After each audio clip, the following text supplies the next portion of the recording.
মাঝে মাঝে এমন বায়না করে না যে সকালে আমি টিফিনে মোমো নিয়ে যাব। সকালে উঠে মোমো রেডি করাটা এতটাই চাপের, আমি তো পারবই না। তারপরে আবার ওর বাবার লাঞ্চ থাকে, লাঞ্চের টিফিন রেডি করতে হয়। আর মোমোটা ব্যাটারটা তো আদা রসুন দিয়ে ভালো করে মিক্সিতে একটু ঘুরিয়েছিলাম, আর তাতে দিয়েছিলাম হলুদ আর লবণ, আর মশলার মধ্যে দিচ্ছি গোলমরিচ গুঁড়ো আর মোমোর যে প্যাকেট মশলাটা পাওয়া যায় সেই মশলাটা। আমি ঝালটা কম দিয়েছি যেহেতু বাচ্চারা খাবে আমার, একদম ঝাল কম দিয়েছি। আর ময়দাটা ভালো করে মাখিয়ে নিচ্ছি। ময়দাটা মাখিয়ে একটু রেস্টে রেখে দিলে খুব ভালো হয়।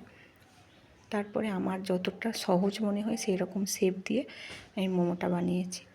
এই শেপটা আমার কাছে খুব সহজ মনে হচ্ছে। আর ইজি, অনেকগুলো শেপ ট্রাই করেছি কিন্তু এটা খুব সহজ হলো আমার কাছে, তাড়াতাড়িও হয়ে যাচ্ছে। তারপর ওই ইডলি মেকারে ওপরটা তুলে দিয়ে তারপরে বসিয়ে দিয়েছি। খুব ঝটপটও হয়ে গেছিলো।